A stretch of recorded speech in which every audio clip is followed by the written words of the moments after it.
Distewch cant mae presenoldeb Crist, y sanctaidd un y ger y llaw. Dewch plygwch ger ei fron, mewn dwfn barchedig frawr. Di bechod yw e fe, lle saif mae'n sanctaidd le.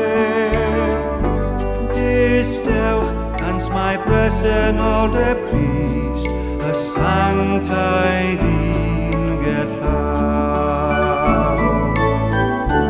Distewch cant gogoniant Crist ei hun, ond cylch lewer y changrin. Belisga sanctaidd dan, mawr ei ysblander fryd. Brawachus yw ei nerth, breswylydd mawr y berth. Distewch cant gogoniant Crist ei hun, ond cylch lewer changrin. Distewch cant mae nerth yr arglwyddiwr yn symud yn ein plith. Dawyn hiachau yn nawr, gweinyddau ras fel blith. Fe gliw ein hegwan lef, trwy ffydd derban i'w chef. Distewch cant mae nerth yr arglwyddiwr yn symud yn ein plith.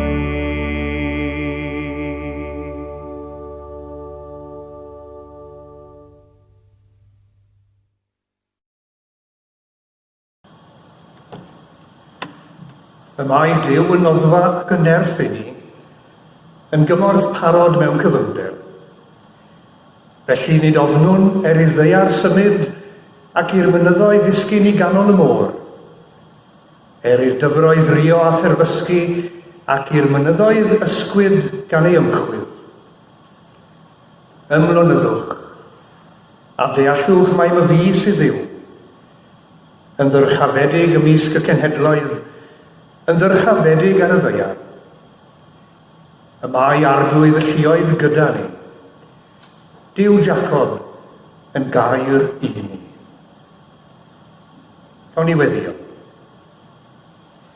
Arglwydd da, helpa ni i ymlynyddu yn awr yn dy bresenoldeb di. Wrth i ni addoli, tir dath heddwch i'n heneidiau, ac i galonnau sy'n poeni, sy'n ofnus neu'n aniddig. Boed i ni gyd ganfod cysur yn dy bresenoldeb, glywed y sibrwyd tyner a theimlod y gyffyrddiad adnewyddol drwy gyfrwng holl elfennau yr oedfa hon. Gofynnwn hyn yn enw Iesu, a'n dysgodd i gynnwys pawb yn ein gweddiau, drwy dy gyfarch fel ein tad, yr hwnnwyd yn y nefoedd, sancteiddiau'r denw, deled y deyrnas, gwneler dewyllus, megis yn y nef, felly ar y ddeiar hefyd. Dy roi ni heddiw ein bara beinyddio, a maddau ni ein dyledion, fel y maddeuw ninnau i'n dyledwyr, ac nac arwain ni brofedigaeth, eithir gwared i'r rhagdrwg. Canis eiddo ti yw'r deyrnas, a'r nerth, a'r gogoniant, yn oes oesoedd. Amen. Wel, bore da i chi gyfeillion, a chroeso cynnes iawn i'r oedfa, a mae'n gynnes braf yn y capel, siwr bynnag mae ti fas. Mae'n hyfryd eich weld chi, a mae'n hyfryd cael bod yn nghwmni'n gilydd unwaith eto. a'r cwmni'n llai, a hynny yn ddigon dealladwy wrth gwrs. Ond os fydd pethau technegol yn gweithio, mi fydd yr oedfa ar YouTube rhywbryd yn ystod y dydd. Rhannwch y neges hynny, fel bod rhyw rai sydd wedi methu dod y bore yma yn cael cyfle i weld yr oedfa am hyd hynny. Yn wyneb y newidiadau yn y gofynion cyfreithiol, wi am ofyn i'r diaconiaid sy'n bresennol i aros am ychydig funudau y diwedd os gwelwch yn dda i ni gael ystyried y sefyllfa. Ond yn ôl yr ymateb dwi wedi gael wrth amryw aelodau, falle mae'r peth gorau bydd yn bod ni'n gohirio cwrdd eto yn y capel nes fod amodau'r clo yn cael ei codi unwaith eto. Mae yna un i ni'n gweld i cholli yn amlwg y bore yma sydd wedi bod ym mhob oedfa, sef mae'r lun Lloyd. Mae'n dda yn ei deall i bod i'n dod at ei hun ar ôl i chodwm ac yn dechrau cerdded y symud o gwmpas, i ni'n cofio ati hi a David yn gynnes iawn. Mae'n hyfryd gweld Arwel Jones gyda ni yn yr oedfa bore yma. Arwel wedi cael llawdriniaeth wythnos diwetha ac yn ni'n dymuno'r gorau iddo fe am wellad llwyr a bian ar ôl y driniaeth hynny. Mae yna un yn arbennig i ni am gyfeirio ato fe bore yma. Ers dydd Mercher, mae Dennis Walters yn yr ysbyty ac yn yr uned gofal dwys. Yn newydd yn am 2 oedd i fod yn dal i dir ac yn ymateb i'r driniaeth. Ac i ni'n meddwl am Dennis un o'n ffyddloniad wrth gwrs. Meddwl am Dennis a Wendy ar yr adeg anodd iawn yma i'r ddau ohonyn nhw. Ac mi fydda nhw fel gweddill yn cyd-aelodau yn gweddiau ni. Ac mae'n cyfarchio ni wrth gwrs yn mynd fel arfer i'r aelodau hynny sydd oherwydd amgylchiadau, oherwydd henaint, oherwydd anwylderau, ddim yn gallu ymuno gyda ni. Un o'r mudiadau yma'r y pla yma wedi effeithio arno fe wrth gwrs yw y banc bwyd. I ni'n gofio fel arfer ar sy'n cyntaf mis. Wel, os na chi'n gallu mynd â'r rhoddion yn uniongyrchol i'r banc bwyd, yna yna gyfle i chi adael rhoddion wrth gwrs os ych chi'n mynd i'r archfarchnadoedd. Ond cofiwch am y banc bwyd a'r angen sydd fanna sgwylwch yn dda. Ac wrth gwrs, elusen arall sydd wedi effeithio drwn yw yn elusen arbennig ni fel Cristnogion, sef cymorth Cristnogol. Gai bwyso arnoch chi i gofio am y gwaith yn ni hefyd, ac yn enwedig os fydd rhyw apel neilltuol yn dod, i ni gofio am y gwaith. Ac un beth arall, mae yna gopïau o Cristion ar y sedd fan hyn wrth i chi fynd allan. Mae nhw am rad ac am ddim wrth gwrs, mae'r eglwys yn ei prynu nhw.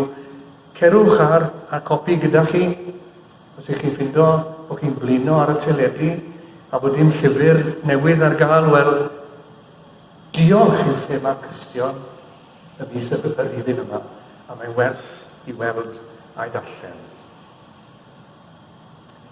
I ni'n troi nawr at Dennin o'r Caniedydd, ond ar y dôl, Dennis, ac a'i ddiolch i Menna am ei chymorth yn yr oedfa yma y bore yma eto. Dechreuwch weision Duw y gan ddydd arfod ber, datgenwch enw mawr a gwaith a gras a'n rheithol nef.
Falle cofiwch chi bod hi'n arferiad gyda fi, a hynny ar hyd y weinidogaeth bron, i gael y gynulleidfa i ddarllen 10 orchymyn ar Sul cyntaf y flwyddyn newydd. Pam? Wel, sawl reswm mae'n siŵr. Ond efallai mae un reswm oedd, yn bod ni wedi bod yn sŵn dathliadau calan, a'r sôn bethau hefyd raglenni'n cael ei wneud i holi pobl am ei addunedau blwyddyn newydd ac yn y blaen. A fi'n ein teimlo rhywsut bod y 10 orchymyn cystal ag unlle i ni feddwl am ganllaw a her ar gyfer blwyddyn arall. Y Dengair Deddf yw'r darlleniad o'r Hen Testament ar gyfer y Sul yma. A fan hynny byddwn ni dechrau gyda'n myfyrdod hefyd. Ond ewch i ni yn gyntaf gael gwrando arnyn nhw.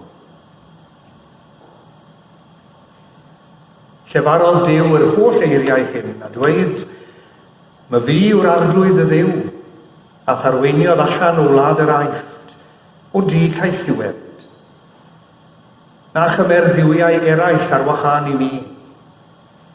Na wnaed ti ddelw gerfiedig ar ffurf dim sydd yn y nefoedd uchod, na'r ddeiar isod. Na chymer enw'r arglwydd y Dduw yn ofer. Cofia'r dydd Saboth i'w gadw'n gysegredig, a mae y 7fed dydd yn Saboth yr arglwydd y Dduw. Anrydeddad y dan a thwan, mwyn amlhau dy ddyddiau yn y wlad y mae'r arglwydd yn ei roi i ti. Na ladd, na odineba, na ladrata, na ddw gan dystiolaeth yn erbyn dy gymydog, na chwennych dyd y gymydog, na dim sy'n eiddo i'th gymydog. Dywedodd Moses wrthynt, peidiwch ag ofni, oherwydd y ddaeth Duw i'ch profi, mwyn i chwi ddal i'w barchu ef, a pheidio a phechu. I ni'n troi nawr at ran o Salm 19, yn salmau can newydd gwyn ac gwylym. Mae cyfraith berffaith Duw'n dwy'n egni nôl, tystiolaeth sicr Duw'n gwneud doeth o'r ffôn. Mae deddfau cywir Duw yn llawenhau, gorchymyn Duw'n goleuo llygaid cael. Diolch mewn.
traddodiad mewn llawer iawn o eglwysi Anglicanedd i'r de gorchymyn fod ar banel tu ôl i'r allor. Rhai ohonyn nhw yn weddol blaen fel hwn. Ambell un yn fwy addurnedig. Ambell un arall yn grand iawn. Ac yna mewn rai eglwysi, fe gewch chi baneli bob ochr i banel y de gorchymyn. Ar y naill, gweddi'r arglwydd, ac ar y llall, credor apostolion.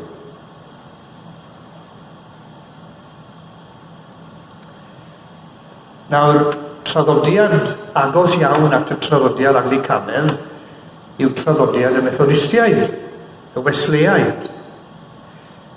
Ac yn y capeli Wesle Saesneg, mae'r un traddodiad wedi gario ymlaen mewn llawer ohonyn nhw.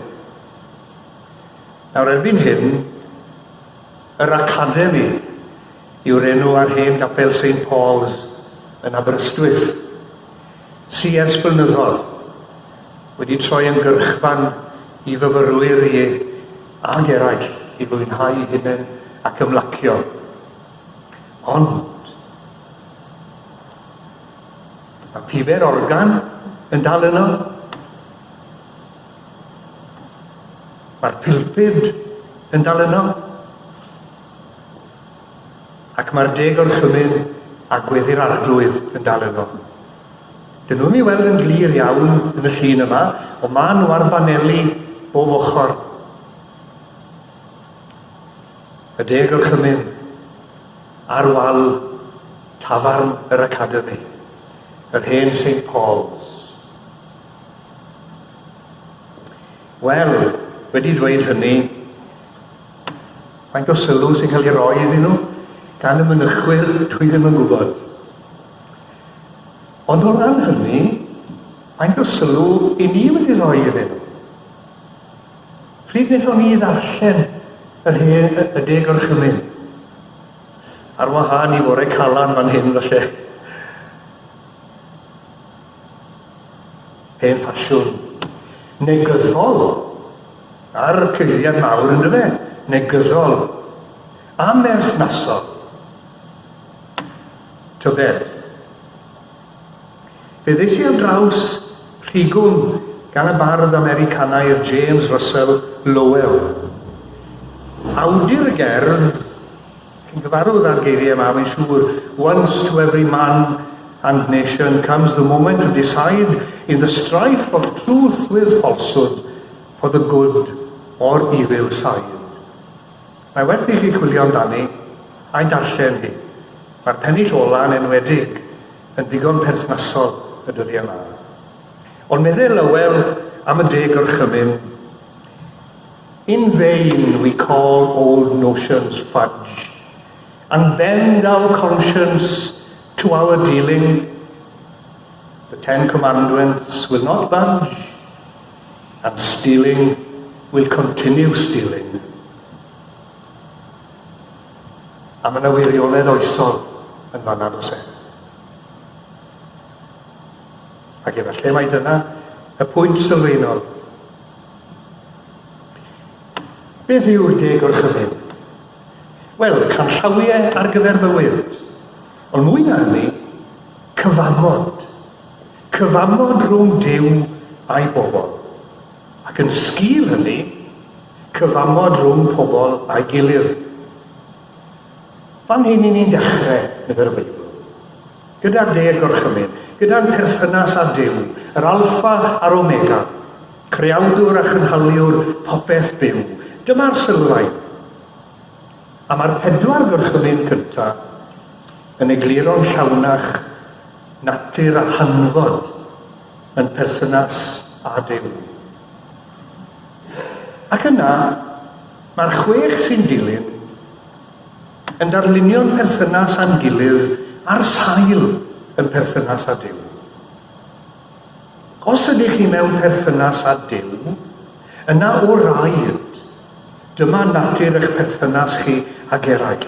Dyma'r bottom line. Nid gosod target uchel i'n bywyd, dyma nhw.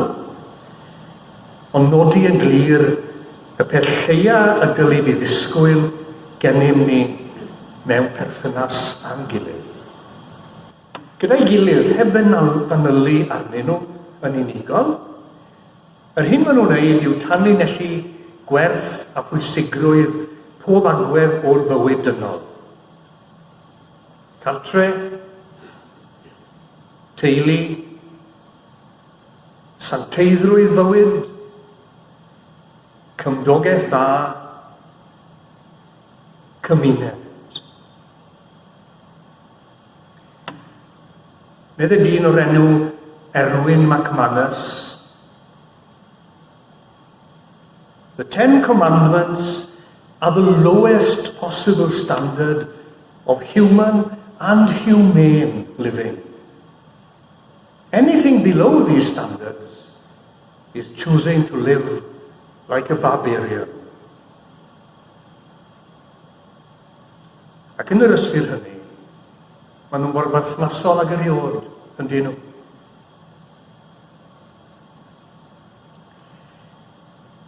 Gyda goddef garwch, y bobl sydd wedi clywed y stori o'r blaen, a'ch goddef garwch chi am fynd ar ôl rhywbeth personol. Oedd angen ffôn newydd yma.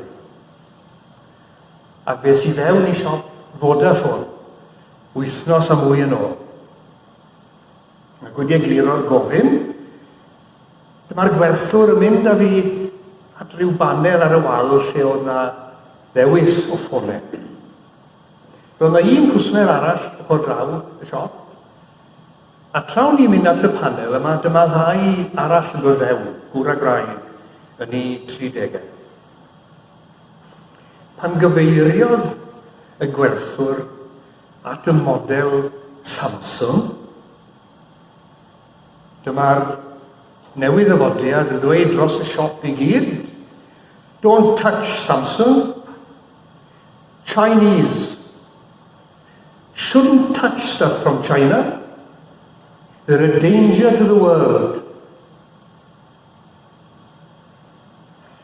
Wel, oedd y gwerthwr yn un edrych yn syn ar y gilydd, a dyma fy'n jyst yn troi'n hen, ac yn dweud gyda gwen, ond wrth gwrs o'n i'n gwisgo masg ac oedd e ddim yn weld y wen yn agor. Ond meddai fi wrtho fe, a bod yn onest, chi, dwi'n yn poeni gymaint â ni am China, wy'n poeni fwy am America. A dyma fi'n troi nôl at y gwerthwr. Wel, os do fe. Beth yn gynddeiriog? Be sy'n bod ar America? Land of the free. Wel, allai'n dweud chi beth wedodd ei gyd. Ond oedd wedi colli ar ei hun yn llwyr. A dyma fe a'i bartner allan o'r siop yn ei hyll. A'r parting shot oedd stupid old man. Ac fel o'n i'n dweud y gwerthwr, I can live with stupid, but old man hurts. Meddai'r cwsmer arall, that was terrible. Wel, dwi'n yn gwybod am terrible gyda fi. Ond mae'n drist yn diwedd. Bod yr agwedd yma wedi treiddio gymaint. Ni'n sylweddoli fod ar lywydd America yn yr ysbyty yn sâl. A wy'n anghytuno'n llwyr o fe popeth mae'n dweud a gwneud. Ond, mae'n gydddyn. A dwi'n gweddio dros o fe fel pob un arall. Ond oedd yr hyn welon ni ryngddo fe am ystybyd nos fawr diwetha yn gywilyddus yn dod. Pa wbeth sa chi i fagu cenhedlaeth ifanc yn enwedig? I fyw yn war gyda'i gilydd? Pa mae dyma fel mae y bobl sy'n chwilio am swydd bwysica'r byd yn delio ei gilydd? Fel crits ar iad yr ysgol yn bigitian ei gilydd.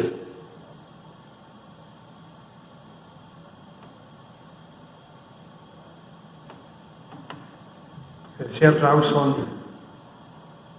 A mae mor berthnasol yn diwedd. Yn y Western Mail ddoe, roedd adroddiad am achos llys yng Nghasnewydd. Y barnwr oedd Geraint Walters un o aelodau ffyddlon Capel y Nant Clydach.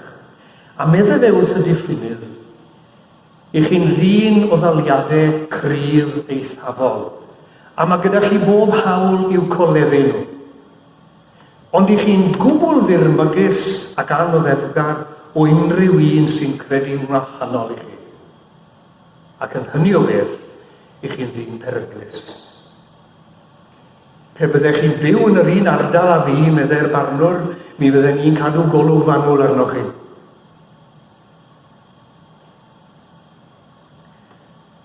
I fi nôl at Owen McManus.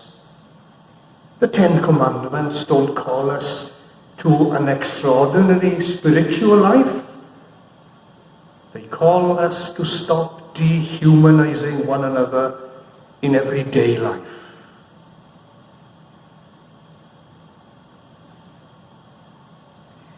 Pa ryfedd yn y byd, i Iesu pan holwyd ef beth oedd y gyrchymyn mwyaf, ateb car yr arglwydd y ddiw, a tholl galon ac a tholl enaid ac a tholl feddwl, dyma'r gorchymyn cyntaf a'r pwysicaf. Ac yma'r llall yn debyg iddo, car dy gymydog fel ti dy hun.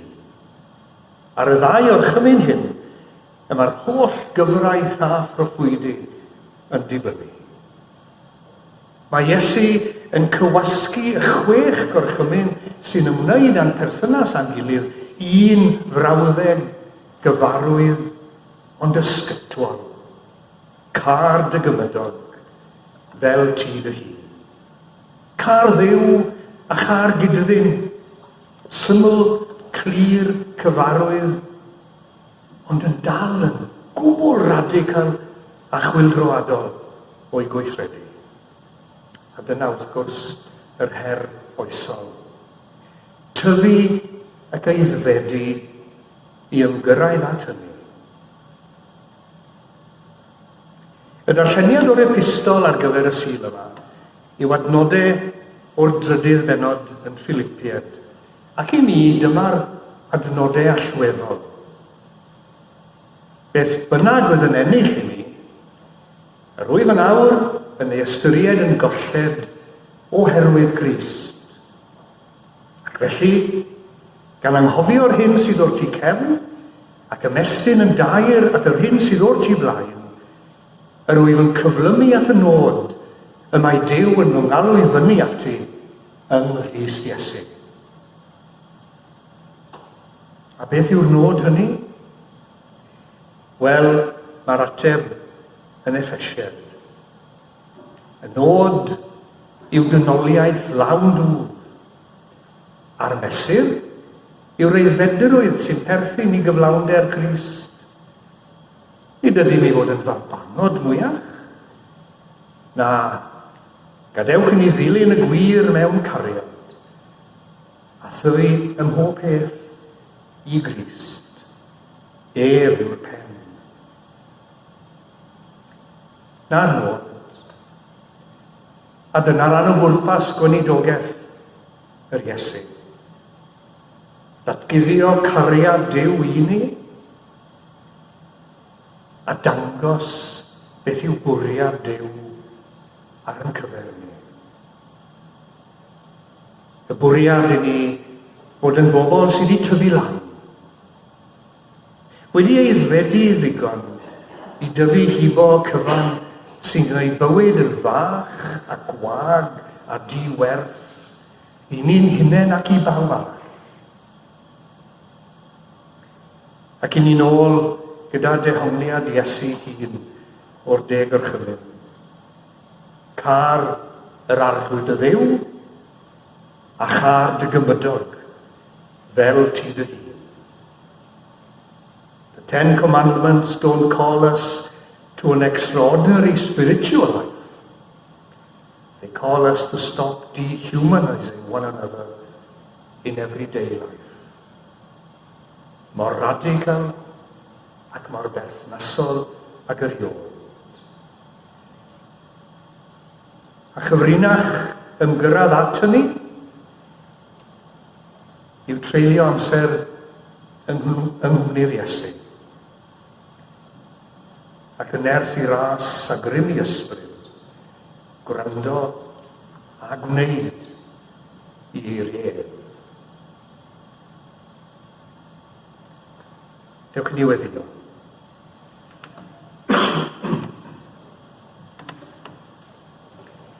A mae'r gweddiau yn seiliedig ar ddwy gyfrol i orsedd rasolef a gweddiau'r 4 tymor.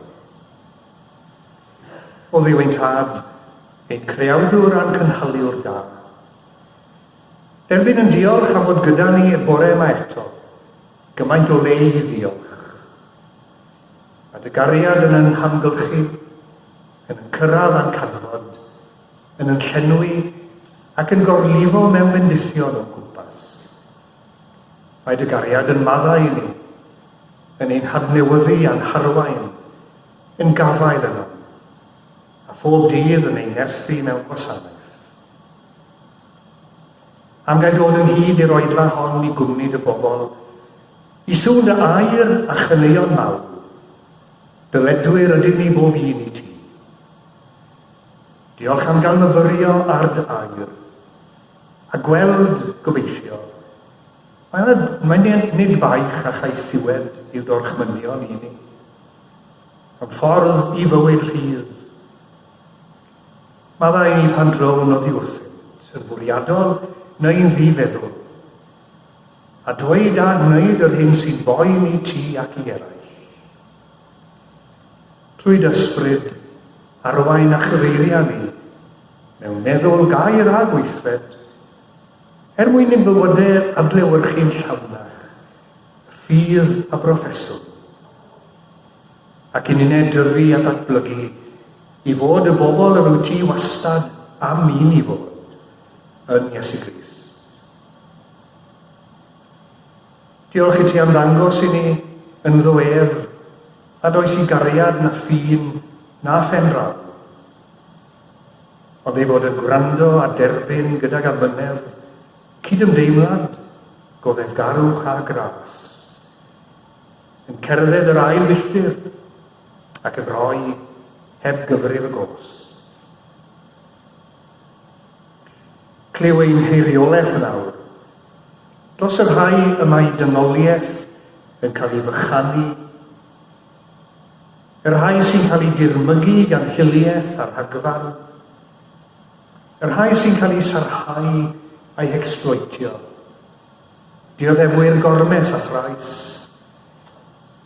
y rhai mae ei bywydau wedi tanseilio, a'i cyfleoedd wedi dwyn o ddianedd, gan agweddau anynol a chasineb cyfall. Agor ein llygau ni gyd, i weld ein gilydd fel yr wyt ti yn ein gweld, yng ngoleuni cariad y gros. Clyw ein hiriolaeth y bore yma eto, dros yr rhai sy'n galaru o gollian wyliad, dros yr rhai sy'n glaf ac mewn gweiledd, oherwydd gwahanol afiechydon, ac i ni'n cofio'n benodol gyda'n gilydd am Dennis. Yn arbennig arglwydd i ni'n cofio am bawb sy'n dioddau o Covid-19 yn ei hofn a'i pryder. Gyda'r clefyd ar led unwaith eto yn ein bro a'n gwlad, clyw ein gweddi ar ran pawb sy'n ceisio arwain a chyfeirio ar hyd ffyrdd a fydd yn ein diogelu, a bendithio am drechion bawb yn y gwasanaeth iechyd wrth wynebu y don newydd o'r pla. Arglwydd da, gweddiwn am y dydd pan fydd gwerth pawb yn cael ei gydnabod, hawliau pawb yn cael ei parchu, gwneud aioni bawb yn cael blaenoriaeth, ac ysbryd cymodlon yn ein tynnu yn hyd i gwmni'n gilydd, yn un teulu yno ti. Clyw ni yn dy drigaredd, ac estyn allan ato mewn cariad, yn enw a haeddiad yr Iesu. Amen.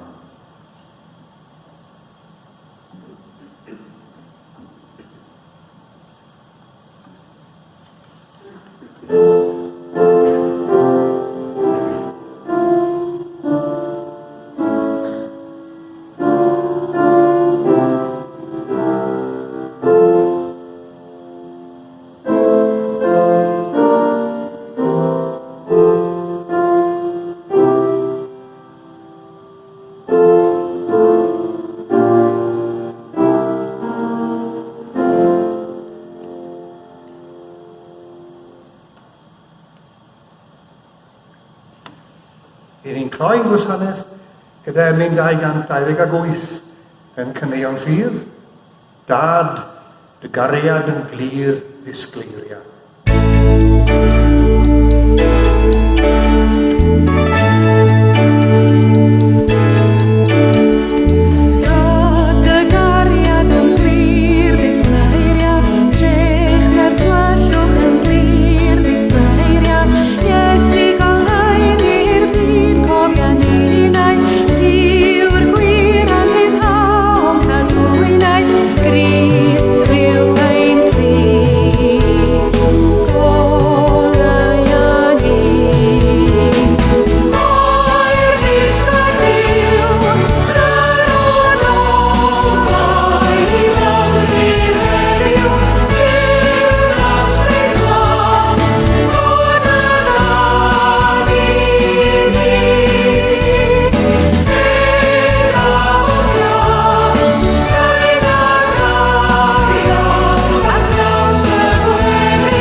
Oed i gariad yr arglwydd Iesu ein tynnu at o'i hun, oed i allu'r arglwydd Iesu ein nerthu yn ei wasanaeth, oed i lawenydd yr arglwydd Iesu, lenwi ein heneidiau, a boed i fendith y Duw holl alluog, y tad y mab a'r ysbryd glân, fod arnom yn awr ac am byth.